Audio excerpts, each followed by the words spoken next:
Thank you for having us here. Colin, did you want to introduce yourself real quickly?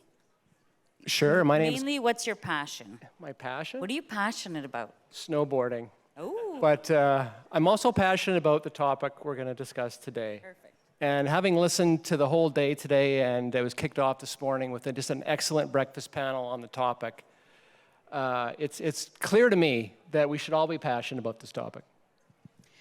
Perfect. Thank you. I am passionate about this topic, which is why I created my company called Atunda and do a lot in this space, trying to make sure that more Indigenous people are part of the conversations.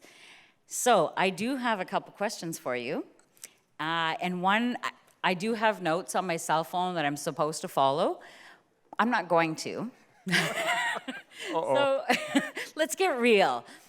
You talked about that passion piece. I know, and talking to people across the industry, your company and Enbridge is very well known for doing some really amazing things. So let's talk about the partnerships that you just created with Athabasca Investments. I'd love to. Some have probably heard about this already, and we've followed some footsteps from some of our customers in prior years. But it has struck us over the last few years that we need economic inclusion in this country. I mean, it's at the nexus of so many things we've talked about all day here today. And in our energy infrastructure space, it's even more obviously needed. We run long linear assets. I think we have like 90,000 kilometers of pipeline across the continent. And we operate in rural areas, right? And we encounter and interface with 300 or 400 indigenous nations and tribes, as they're called in the US. And it's just so obvious that we need to partner with our neighbors. There's an evolution here, right? We've been on this journey for 70 years, 100 years. The utility here is 150 years old. And so it's not like we just kind of woke up and thought this is a great idea. We've been on a journey, kind of incrementalism, consultation.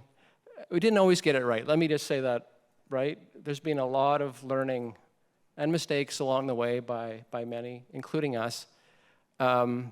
Importantly, we hope we're learning from that. So, if you think about the continuum and journey, consultation, employment opportunities, procurement and contractors on big projects, that eventually brings you to a position with your neighbor that it becomes more obvious that maybe an economic partnership is appropriate and timely here. And so we started in our backyard in Alberta, right? A higher confidence jurisdiction. We've been neighbors with our Indigenous communities for some 20 years in the region. So, we've walked this walk, we've evolved. And with their own money, if I could put it that way, we sold them over $1 billion of pipeline assets, about 11% of our Northern Alberta portfolio. And so we involved basically everybody in the region. And frankly, we started with the notion that, hey, maybe we should do this. Let's start with, well, who'd be a good counterparty for this? And naturally, you think about the more sophisticated nations who have done it before or have a balance sheet. But then it kind of dawned on us that, is this really going to build capacity? Is this the most appropriate way to do it? And so we frankly took the map out, drew a circle around the entire region with kind of the principle that if we were building this today, who would we consult with? Whose voice would matter? And we included all of them. We included 23 nations. We invited them to come to a meeting. We did some legwork to socialize the idea. And frankly, it wasn't initially 23 out of 23 that wanted to show up, right? There was some suspicion, right? What's the catch? There always is. And that was going to be my next question, was how you got them all, including Métis, to all come to the table at the same time. That's really hard to do. It was hard to do, and kudos to our team for the groundwork over the years to build some trust initially, right? To be in a position where courageous enough to attempt this. And, we had to make some phone calls, some pretty down-to-earth, human-to-human conversations, catch somebody in their truck, like, we think you should come. Catch somebody in their truck. Totally, right? Like, it's pretty real stuff. Absolutely. That has to take a long time, though, right? And that's what I tell people all the time. When I'm talking to industry, it's building those relations and having those authentic conversations, those really real, down-to-earth conversations of how can you be involved? Do you want to be involved? Right? To really get all those people at that table is amazing. It's a feat. It was, and again, kudos to our team here, and also kudos to some of the more sophisticated, if I call them that, nations in the region, who were inclusive with some other nations who were less sophisticated, right? Because the whole concept here is inclusive. Well, and it has to be, especially if you're talking about the pipelines that you're talking about. We have to come together. The only way that we're going to move forward is if we all come together. I talk quite a bit in the energy industry, and that's exactly it. But looking and talking with different First Nations across Canada, North Shore Mi'kmaq District Council, for instance, they are a tribal council of 7, but their goal is to bring all First Nations from across New Brunswick together to move forward. That's the goal, but that, as Indigenous people, that's what we're about. We're about community. We're about bringing us all forward. We're not about one over another or one family gets more than the next. And I do like this example because it's really hard. Think about industry partners that you have. Could you see yourselves and another industry partner being competimates to come together to make sure things get further? It's hard to do. Yeah. Especially when you're talking about rights holders and non-rights holders, right? That conversation gets really difficult. That was more difficult than we initially imagined, right? But, how long did it take you? Well, this whole thing actually surprisingly took about 6 months, which is strikingly short period of time. And we got there's some groundwork maybe before that, but I think in contrast to other transactions we've seen, I don't want to call this a transaction, but because it's much more than that, they took years. Mm-hmm. And we got to alignment relatively quickly. I think that was important. There's 23 nations, but we helped them set up a negotiating committee, and again, that was inclusive, larger than we probably would have imagined, but very voiceful culture here. And there's a lot of kind of unforeseen issues, but everybody got aligned pretty quickly, knowing that the first principles, this is going to be inclusive, this is going to be multi-generation, this is going to create independence. Our communities are going to have a bigger voice. We set forth, go forward engagement plans. And we just had our first annual meeting, actually, a couple months ago. So we created this in November. We've had 6 monthly dividends, and we had our first annual general meeting. And it was a pretty rich experience, I'd say, and unlike any other meeting you'd have like with a financial partner. So we had an all-day event, and we talked finance for about 15 minutes, right? Because it's pipelines, generally work out pretty well. The rest of the day, though, importantly, was filled with some pretty interesting agenda items, right? That would further the relationship. Things like employment, things like contracting, procurement, cultural moments, right? And just a very authentic, I think you used the word, and that's where we're trying to go with this. That's great to hear. A big piece of that is that cultural piece, right? And that's the education. It's not just one-way education. It's really teaching about our teachings, about how we are community-oriented, and we don't look at our generation, we look 7 generations in. Because when I pass from this world and move to the spirit world, it's going to be a better place.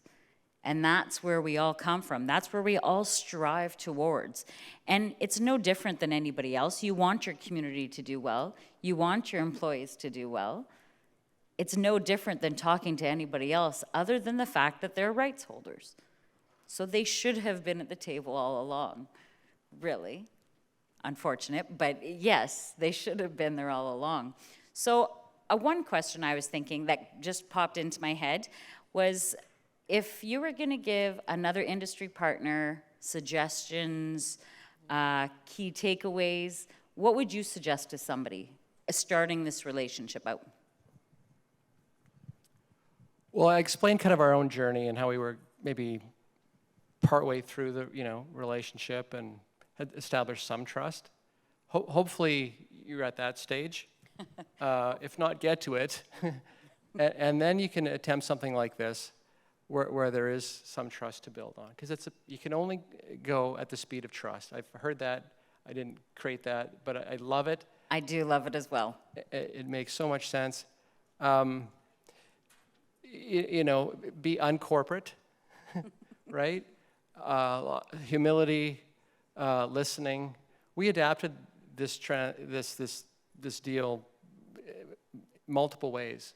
We made it larger than initially proposed. A few other substantive corrections along the way. Listening, right? We did another partnership on a carbon pipeline near Edmonton, where we literally walked in the room with nothing, and we started with basically a clean sheet of paper, right? And I think the communities in that region were stunned by the approach. We didn't have a term sheet in our back pocket, right? No one was telling them what they're going to get, and I'm looking forward to that partnership too.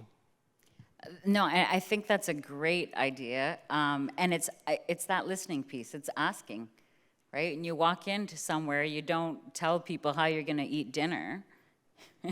You invite them into your house. You have to be hospitable, and it has to go back and forth, and asking somebody how they want to be a part of things. Yeah, and I'll say this, like, some of these initial meetings are very awkward. There's a cultural abyss, right? And I think we all have to recognize that. Some very awkward moments, and you'll know from your culture, everyone's an equal, everyone speaks. And it's Absolutely. not all positive. No, well, it's like a marriage, right? And many people have said it before me. It is a marriage. You have to expect that you're going to have those difficult conversations sometimes, but you have to be both willing to move towards the right direction, right? You're both there for the right reasons, but you have to both be there, and you have to be authentic. If you came up to me and started a conversation, within the first 5 minutes, I can almost tell you whether or not I'm going to keep talking to you or not. Yeah. And you seem like that genuine, authentic type of person that you can actually have those conversations with. So if you're not going there on the right foot, chances are they're not going to allow you in their door. Yeah. On our carbon pipe, for example, and our team presented on, storing carbon in Alberta. We just talked about it earlier today. Massive prerequisite. And we're having this meeting where we're talking about forming this partnership. And of course, chiefs and councils there asking questions. And quite often the answer to the question from us is, we don't know yet. And I know our people were uncomfortable providing that answer because that's not generally acceptable in corporate land. Yeah, you should know. But it resonated well. But that's exactly it, right? It's having those conversations with people and having a two-way street where they can come to you and feel comfortable coming to you and asking those questions. Yeah. What do you think? You asked me the question. What do you think others can do here?